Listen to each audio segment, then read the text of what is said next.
Neiman, Brian Wilson, Mary Catherine Ham, today's newsmakers, and you, the Morning Majority. 101.9 FM. AM 630. WMAL. 637 on WMAL. Sherry Jacobus is in for Mary Catherine today on the Weekly Standard Cruise. Brian Wilson, Brian Neiman. Jimmy Pethokoukis is on the line.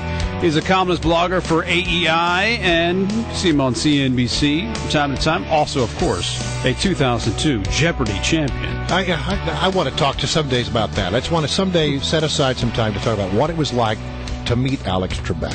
I want to know.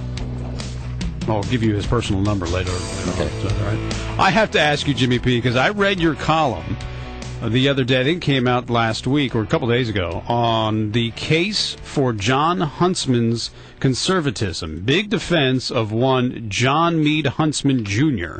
So please make the case for Mr. Huntsman.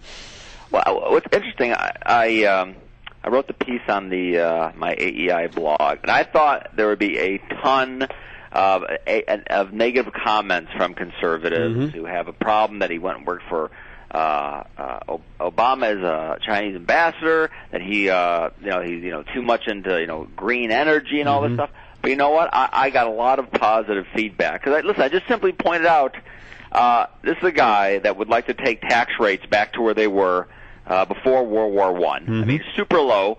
Get rid of all the investment taxes. He endorsed the Ryan plan, free trader, pro-lifer. Listen, if that's like a Republican in name only, if that's a liberal, I'm not sure what else the guy could do as far as the kind of policies he's advocating. I've got I think a tremendous response. I think for people who are giving this guy I'm not saying he should be the nominee. Right. I'm not saying. That's not my job. I'm saying this guy's proposing some pretty interesting ideas that I don't think should be written off, and I think there's maybe a new openness to taking a look at Huntsman since this GOP field seems so wide open. I'm getting the sense, and I'm hearing some sort of rumble out there about people saying maybe we should look at Huntsman, and I'm also hearing maybe we should also take a look at Santorum more closely than we have.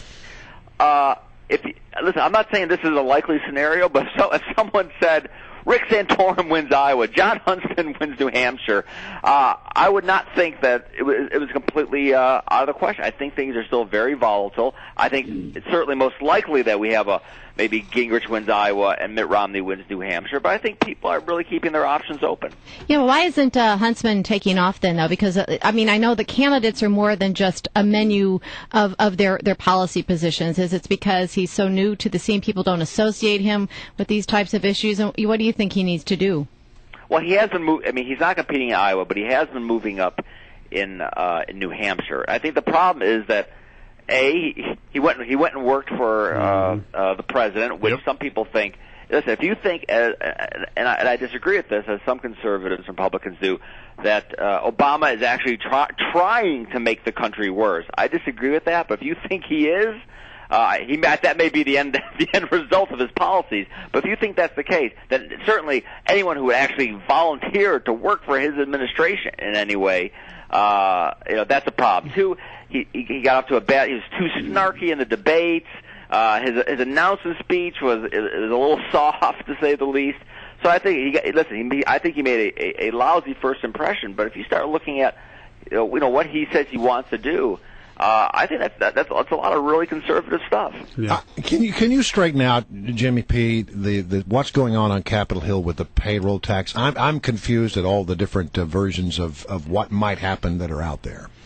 The one thing I'm quite sure of is that this thing's going to get extended for another year. Frankly, I don't see how it's not extended, forever at this point, since no one's ever going to want to raise taxes on the middle class by $1,000 or $1,500. But Republicans want to pay for it through some combination of means testing benefits and spending cuts, probably to the government workforce. Democrats generally, they're trying to raise taxes. They want to put a surtax on the rich. They've been modifying that a little bit, but that's basically it. One side wants to pay for it through taxes. Again, the other side through spending cuts. The exact same debate that derailed the super committee. And I think at the end of the day, that thing probably ends up not being paid for. Yeah, so it's not going to be paid for, but you think it will be extended?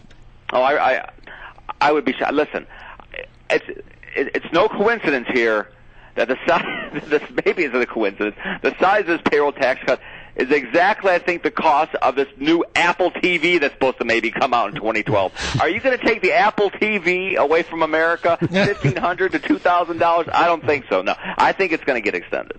But how can Republicans extend it without making sure it's paid for? After all the fight that went down with the debt ceiling debate, saying that you had to be, an eye for an eye, how could they extend that without? And by the way, not all pay cuts or not all tax cuts are the same. I mean, of all the tax cuts to give, this one doesn't make a whole lot of sense to me when we know that entitlements is the big problem, and you're going to take it away from Social Security. I don't get it. A lot of Republicans, they don't like this tax cut because they think that short-term tax cuts that don't change people's incentives are a bad idea. Remember, this economy has really been fairly dodgy, to say the least, since 2006, and we are still talking about short-term Band-Aids and fixes for the economy. Every year goes by, we are just wasting opportunity to do good long-term stuff. So that's part of it. And all right, but here's my question, Jimmy. Yeah. If it costs, what's the number? $200 billion. This tax cut to extend it for another year is going to cost. Something like that. Okay. Does the economy make that up? I mean, will there be $200 billion? No. Okay. So you're going to add to the deficit, right? Right. Okay, so the whole fight and taking money from Social Security, you're draining Social Security. You're draining Social Security. You're making the entitlement program worse, and you're adding to the deficit. How can Republicans go forward with that? Because they're saying the way you want to pay for it